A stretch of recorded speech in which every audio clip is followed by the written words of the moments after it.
आज बात करने वाले हैं बायोमॉलिक्यूल्स के बारे में। देखिए, जो बायोमॉलिक्यूल्स होता है वह जो होता है, जो भी लिविंग सिस्टम होता है, उस लिविंग सिस्टम की अगर ग्रोथ के बारे में पढ़ा जाए या उस लिविंग सिस्टम के ग्रोथ के बारे में अध्ययन किया जाए, तब उससे या वह जिस मॉलिक्यूल्स से ग्रोथ करता है उसी के बारे में अध्ययन करना, जो कि बायोमॉलिक्यूल्स कहलाता है। चलिए इनका डेफिनेशन देखें। बायोमॉलिक्यूल्स वह पदार्थ जो जीवित जीवों को बनाते हैं तथा उनके विकास तथा उनके रख रखाव के लिए आवश्यक होते हैं, जो जीवन का आधार बनाते हैं, उसे बायोमॉलिक्यूल्स कहा जाता है। इस तरह से वह पदार्थ, बात करें, इस पदार्थ में हो सकता है अणु हो सकता है या परमाणु हो सकता है, और इस तरह से अणु और परमाणु जो कि जीवों को बनाते हैं और जो इसके विकास और रख रखाव के लिए आवश्यक होता है, उसी को ही बायोमॉलिक्यूल्स कहा जाता है। एग्जाम्पल की बात किया जाए तो carbohydrate, protein, lipid, hormones, vitamin और एमिनो एसिड जो कि बायोमॉलिक्यूल्स कहलाता है।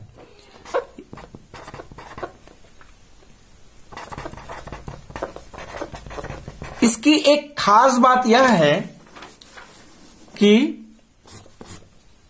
ये जो बायोमॉलिक्यूल्स होता है वह आपस में अन्योन क्रिया करते हैं तथा अन्योन क्रिया करके जो कि बायो प्रक्रिया का आणविक आधार बनते हैं।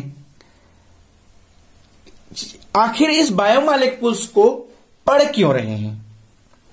तो एक ही शब्द में बोले कि जो बायोमॉलिक्यूल्स है वह जो भी लिविंग सिस्टम है, उस लिविंग सिस्टम की जो ग्रोथ है उसी के बारे में अध्ययन करना, जो कि बायोमॉलिक्यूल्स कहलाता है। बायोमॉलिक्यूल्स को जो कि हम लोग बायोकेमिस्ट्री के अंतर्गत पढ़ते हैं, जान ले आखिर बायोकेमिस्ट्री किसे कहते हैं। विज्ञान की वह शाखा जिससे जैव अणु का अध्ययन किया जाता है तथा जीवों के विकास के या जीवों के विकास में होने वाले अणुओं की भूमिका का अध्ययन किया जाता है, उसे बायोकेमिस्ट्री कहा जाता है। तो इस तरह से जो हम लोग बायोकेमिस्ट्री पढ़ने वाले हैं, इस बायोकेमिस्ट्री को दो तरह से पढ़ेंगे। एक पढ़ेंगे बायो ऑर्गेनिक केमिस्ट्री और एक पढ़ेंगे हम लोग bio inorganic chemistry. Bio organic chemistry के अंतर्गत जो कि कार्बोहाइड्रेट, प्रोटीन और जो न्यूक्लिक एसिड है उसे पढ़ेंगे।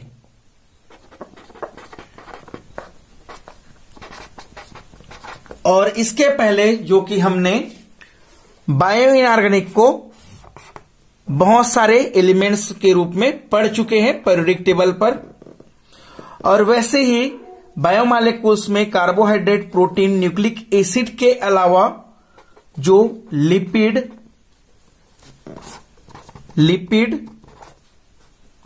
विटामिन और हार्मोन्स को भी पढ़ा जाता है।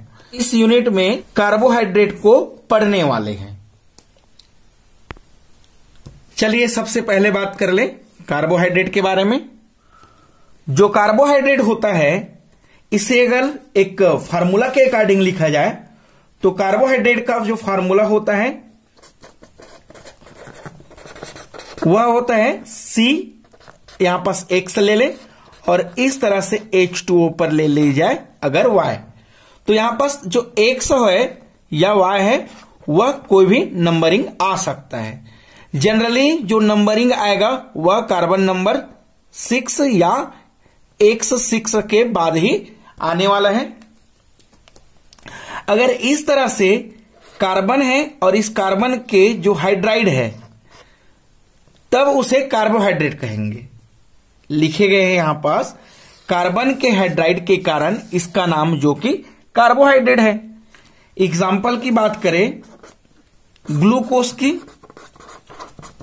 ग्लूकोज की जो फार्मूला होता है वह C6H12O6 है, जिस पर जो कार्बन है X वह 6 है और इस तरह से H2O की बात किया जाए तो यहां पास हाइड्रोजन 12 है और ऑक्सीजन 6 है, तो इसे अगर H2O के फॉर्म में लिखा जाए तो इस तरह से 6 Y के जगह में 6 आ जाएगा।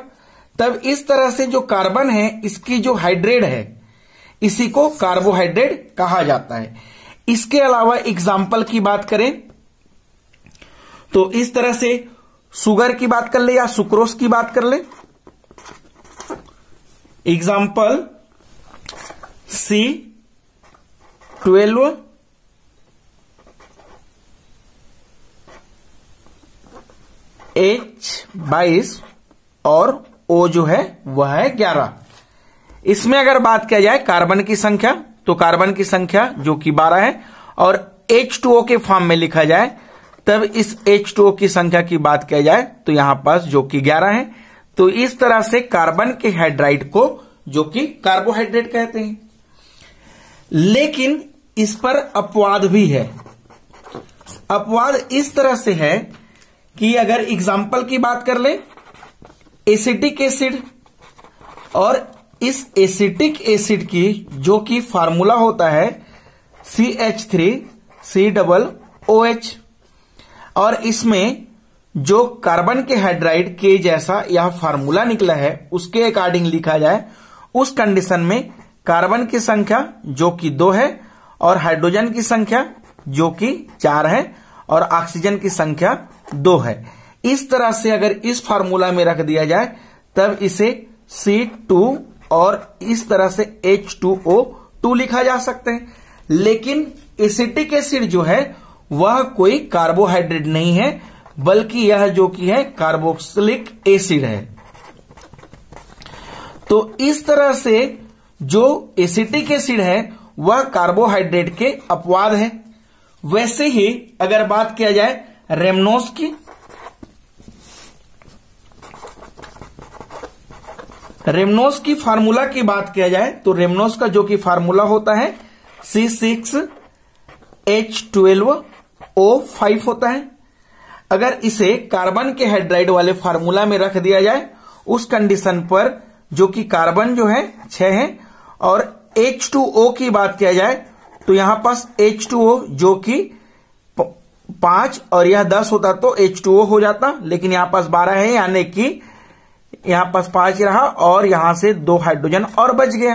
तब इस कंडीशन में यह भी इस फार्मूला का पालन नहीं कर रहा है, यानी कि यह कहना सही नहीं है कि कार्बन के हाइड्राइड को कार्बोहाइड्रेट कहा जाता है, क्योंकि एसिटिक एसिड जो कार्बोहाइड्रेट नहीं है उसके बावजूद भी उसकी जो फार्मूला है वह मैच हो रहा है, और जो रेमनोज है जो कि कार्बोहाइड्रेट होने के बावजूद भी वह फार्मूला के साथ जो कि मैच नहीं खा रहे हैं।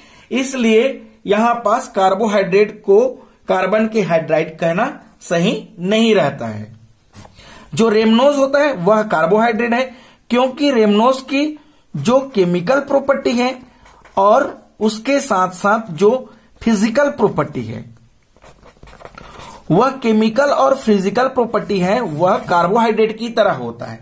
लेकिन एसिटिक एसिड की बात किया जाए तो एसिटिक एसिड के सिर्फ और सिर्फ फार्मूला कार्बोहाइड्रेट की तरह होता है, लेकिन उसकी केमिकल और फिजिकल प्रॉपर्टी जो कि कार्बोहाइड्रेट की तरह नहीं होता है। तो यह जो डेफिनेशन है वह सही नहीं रहा। इसके बाद कार्बोहाइड्रेट की मॉडर्न डेफिनेशन को कार्बोहाइड्रेट की मॉडर्न डेफिनेशन को इस तरह से एक्सप्लेन किया जा सकता है। ऐसे यौगिक जो ऑप्टिकल एक्टिव हो और उस पर जो कि पॉलीहाइड्रोक्सिल या उस पर पॉलीहाइड्रोक्सी एल्डिहाइड और कीटोन हो, एल्डिहाइड या कीटोन हो तो उसे कार्बोहाइड्रेट कहा जाता है। यहां पास बात करें ऑप्टिकल एक्टिव, तो ऑप्टिकल एक्टिव का मतलब होता है अगर किसी भी यौगिक पर प्लेन पोलराइज लाइट दिया जाए और अगर इस तरह से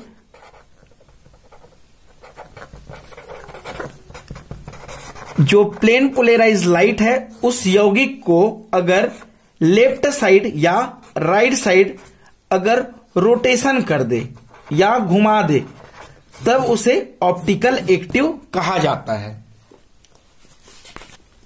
इनके एग्जाम्पल देखें इस तरह से कि अगर ग्लूकोज को लिखे तो ग्लूकोज का जो फार्मूला होता है वह है C6H12O6। इसे अगर लिखा जाए तो इस कंडीशन में लिखे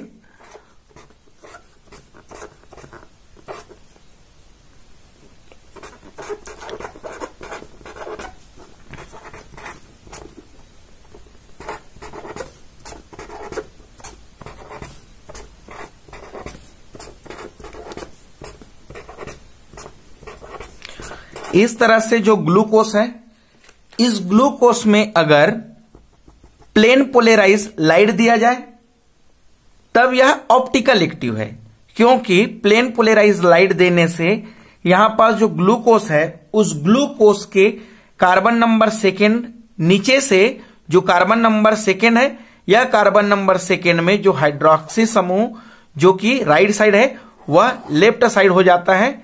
तब इस तरह से जो कंपाउंड है वह बना लेगा।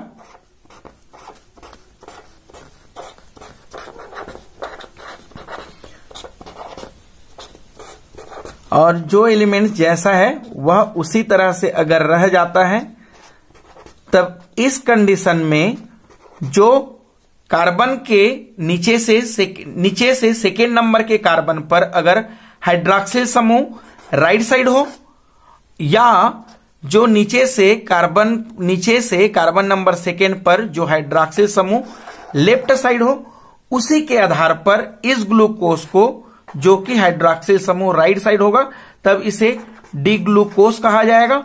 और अगर जो हाइड्रोक्सिल समूह है वह लेफ्ट साइड हो तब उसे इस तरह से एल ग्लूकोज कहा जाता है। और इस तरह से जो डेफिनेशन है कि ऑप्टिकल एक्टिव हो और उस पर पॉलीहाइड्रोक्सिल एल्डिहाइड या कीटोन हो। देखिए यहां पास अगर बात किया जाए तो ये जो चीजें हैं हाइड्रोक्सिल ग्रुप है और यहां पास हाइड्रोक्सिल ग्रुप जो कि मोर देन 3 है, इसलिए इसे पॉलीहाइड्रोक्सिल कहा जाता है। और उसके साथ साथ इसकी जो फंक्शनल ग्रुप की बात किया जाए तो यहां पास जो कि इनकी फंक्शनल ग्रुप एल्डिहाइड है, तब इस तरह से एल्डिहाइड भी हो सकता है और कीटोन भी हो सकता है। और यहां पास जो ग्लूकोज है उस पर एल्डिहाइड है, तब इस तरह से जो डेफिनेशन है इसी को कार्बोहाइड्रेट कहा जाता है कि ऐसा यौगिक जो ऑप्टिकल एक्टिव हो और उसके साथ साथ उस पर पॉलीहाइड्रोक्सिल एल्डिहाइड और कीटोन का फंक्शनल ग्रुप हो तब उसे कार्बोहाइड्रेट कहा जाता है। अगर इस तरह से जो कार्बोहाइड्रेट है, इस कार्बोहाइड्रेट की प्रॉपर्टीज की बात किया जाए तो सबसे पहले जो कार्बोहाइड्रेट होता है उस पर जो फंक्शनल ग्रुप होना चाहिए वह फंक्शनल ग्रुप जो कि एल्डिहाइड या कीटोन होना चाहिए।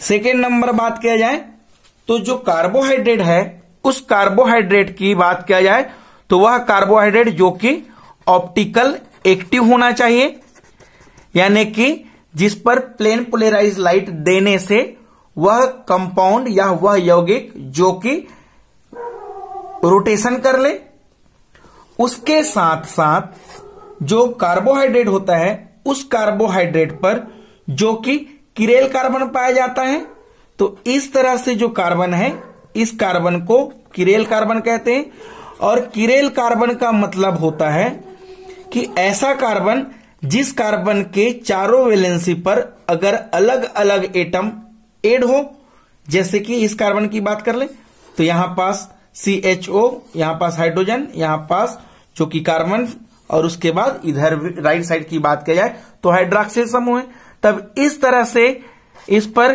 किरेल कार्बन होना चाहिए। फोर्थ नंबर बात किया जाए तो इस पर जो कि हाइड्रॉक्सिल समूह है वह मोर देन 3 यानी कि पॉलीहाइड्रॉक्सिल समूह होना चाहिए। उसके साथ साथ अगर बात किया जाए कार्बोहाइड्रेट की, तो जो कार्बोहाइड्रेट है उनकी जो प्रॉपर्टी है वह इस तरह से भी बताया जा सकता है कि जो कार्बोहाइड्रेट होता है वह लिविंग सिस्टम के लिए या लिविंग सिस्टम के लिए बहुत ही आवश्यक अणु होता है। और जो कार्बोहाइड्रेट होता है वह जो कि बॉडी या लिविंग सिस्टम को जो कि एनर्जी देने की काम करता है या फ्यूल्स की तरह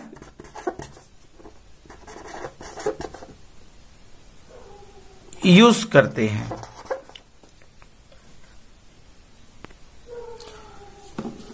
तो इस तरह से जो कार्बोहाइड्रेट है उस कार्बोहाइड्रेट की सोर्स के बारे में बात कर ले तो यहां पास अगर कार्बोहाइड्रेट की सोर्स की बात करें तो सबसे पहले तो जो कार्बोहाइड्रेट है वह प्लांट के फोटोसिंथेसिस से जो कि कार्बोहाइड्रेट बनता है। बात करें अगर कार्बन डाइऑक्साइड अगर पानी के साथ जो कि क्लोरोफिल में रिएक्शन कर ले या क्लोरोफिल पर अगर कार्बन डाइऑक्साइड और H2O जो कि सनलाइट के प्रेजेंट पर रिएक्शन कर ले, उस कंडीशन पर C6H12 और O6 प्लस ऑक्सीजन देता है। तो यह कह सकते हैं जो फोटोसिंथेसिस है वह कार्बोहाइड्रेट का मेन सोर्स होता है, यानी कि जितने भी प्लांट्स होता है उस प्लांट से जो कि कार्बोहाइड्रेट हमें मिलता है। और इस तरह से जो क्लोरोफिल होता है उस क्लोरोफिल में जो मेटल होता है, क्लोरोफिल एक कॉम्प्लेक्स है और इस क्लोरोफिल में जो मेटल होता है वह होता है मैग्नीशियम मेटल।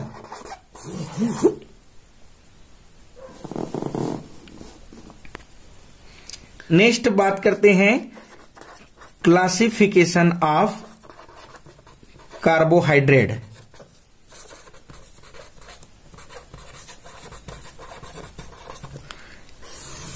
कार्बोहाइड्रेट को जो कि सेकेराइड भी कहा जाता है और सेकेराइड का मतलब होता है मीठापन। जिस पर मीठापन हो उसे सेकेराइड ही कहा जाता है। कि जो भी कार्बोहाइड्रेट होता है वह कार्बोहाइड्रेट अगर हाइड्रोलाइसिस हो और हाइड्रोलाइसिस के द्वारा वह अपने यूनिट भागों में कितने बार टूटता है, उसी के अकॉर्डिंग इसे क्लासिफिकेशन किया गया है। इसे इस तरह से बताया जा सकता है कि on the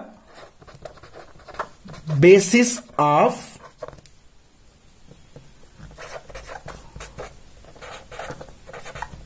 product of hydrolysis, कि हाइड्रोलाइसिस के द्वारा जो प्रोडक्ट बनाता है उनके आधार पर कार्बोहाइड्रेट के प्रकार। सबसे पहले प्रकार की बात किया जाए मोनोसेकेराइड।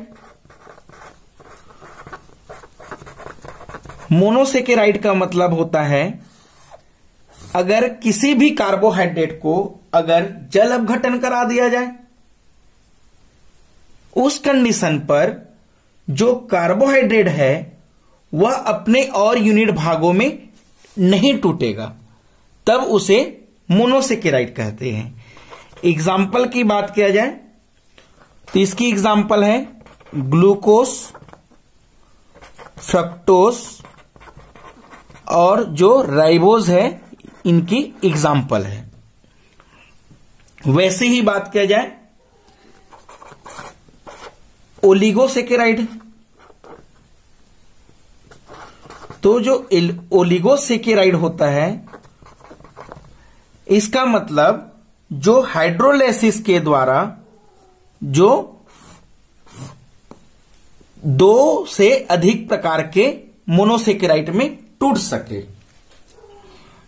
तो ओलिगोसेकेराइड को जो कि 2 भागों में बांटा गया है, एक होता है डाइसेकेराइड और एक होता है यहां पास ट्राइसेकेराइड। डाइसेकेराइड का मतलब होता है अगर किसी भी कार्बोहाइड्रेट को अगर जल अपघटन करा दिया जाए, उस कंडीशन पर अगर 2 मोनोसेकेराइड बनाए तब उसे जो कि डाइसेकेराइड कहेंगे। वैसे ही अगर कोई भी कार्बोहाइड्रेट जो कि हाइड्रोलाइसिस होने के बाद 3 तरह से अगर यूनिट या मोनोसेकेराइड बना ले तब उसे जो कि ट्राइसेकेराइड कहेंगे। डाइसेकेराइड की एग्जाम्पल की बात करें तो डाइसेकेराइड की एग्जाम्पल है सुक्रोस। अगर इस तरह से सुक्रोस है, एग्जाम्पल सुक्रोस की एग्जाम्पल में अगर बात करें C12H22O, इस कंडीशन में H2O इनके साथ जुड़ जाएगा, तब उसके बाद जो कि C6H12O6 और यहां से जुड़ने के बाद जो ऑक्सीजन है वह भी 12 हो गया और हाइड्रोजन है वह 24 हो गया। इस तरह से C6H12O6 2 मॉलिक्यूल्स बन जाता है, जो कि एक होता है ग्लूकोस और एक बनाता है फ्रक्टोस। तब इस तरह से जो सुक्रोस है उसे डाइसेकेराइड कहते हैं। वैसे ही ट्राइसेकेराइड की एग्जाम्पल की बात करें तो इसका है एग्जाम्पल रेफिनोज। इसकी जो फार्मूला है वह C18H32 और O जो है वह 16 है। अगर इसे जल अपघटन करा दिया जाए इस कंडीशन पर यह भी 3 तरह से C6H12O6 जो कि कंपाउंड देगा।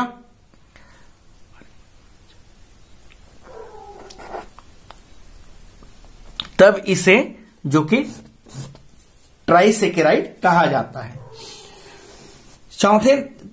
तीसरे नंबर की बात किया जाए पॉलीसेकेराइड।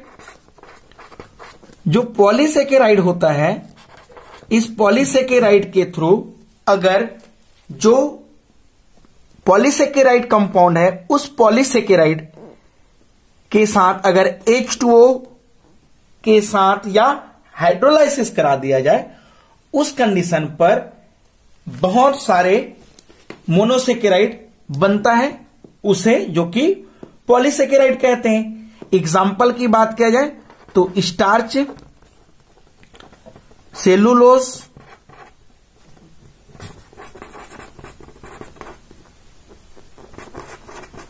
और उसके साथ और ग्लाइकोजन इसकी एग्जाम्पल है। स्टार्च की बात करें तो स्टार्च की जो फार्मूला होता है वह C6H10O5 जो कि कई नंबरों पर होता है, और इसकी जब जल अपघटन करा दिया जाए उस कंडीशन पर जो कि C6H12O6 जो कि कई मॉलिक्यूल्स बनते जाएगा। तब इस तरह से इनकी क्लासिफिकेशन किया जा सकता है। सेकेंड नंबर देखते हैं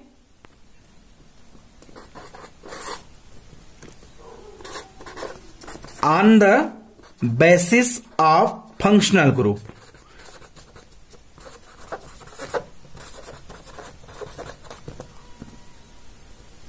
तो यहां पास जो क्लासिफिकेशन है कार्बोहाइड्रेट का वह दो प्रकार के होता है।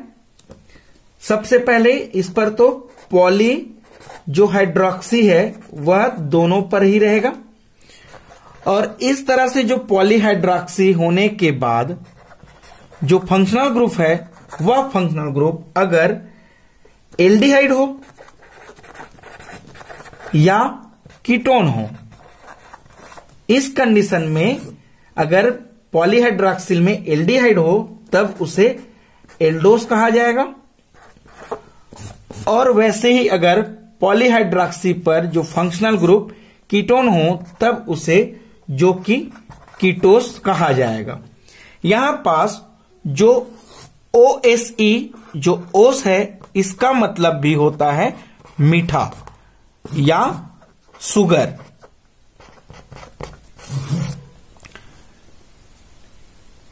इसमें बात किया जाए तो इस पर भी एल्डोस की एग्जाम्पल जो कि ग्लूकोस है, और कीटोस की एग्जाम्पल जो कि फ्रक्टोज है,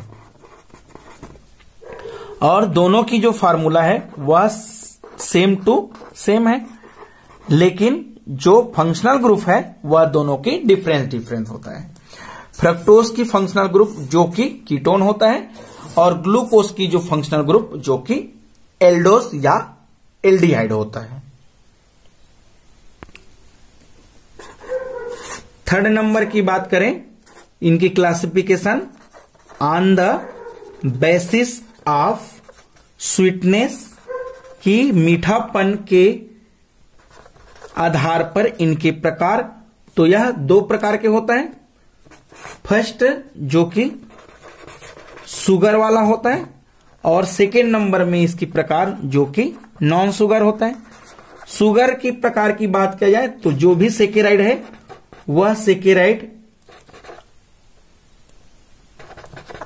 जो कि शुगर की है, एग्जाम्पल सुक्रोस। और वैसे ही नॉन शुगर की बात किया जाए तो जो स्टार्च है वह नॉन शुगर ग्लूकोस होता है, नॉन शुगर कार्बोहाइड्रेट होता है। फोर्थ नंबर की बात किया जाए इनकी क्लासिफिकेशन तो वह है on the basis of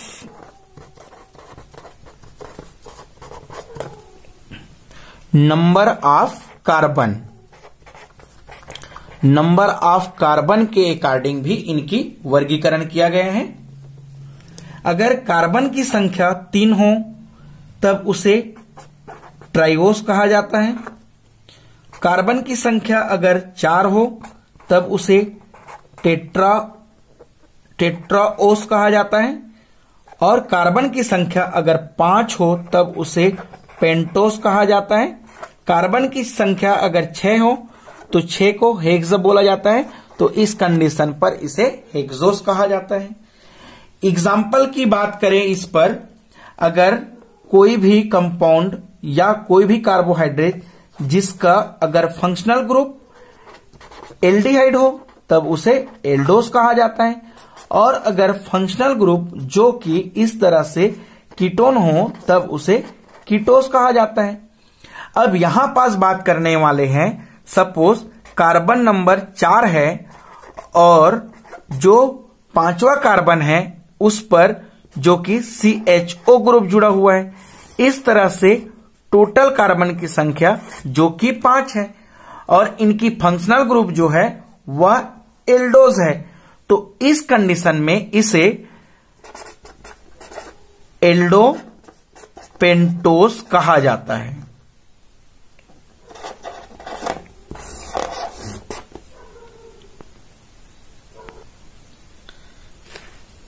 thank you dear student. चलिए मिलते हैं नेक्स्ट टॉपिक मोनोसेकेराइड से। थैंक यू डियर स्टूडेंट, मिलते हैं नेक्स्ट लेक्चर के साथ।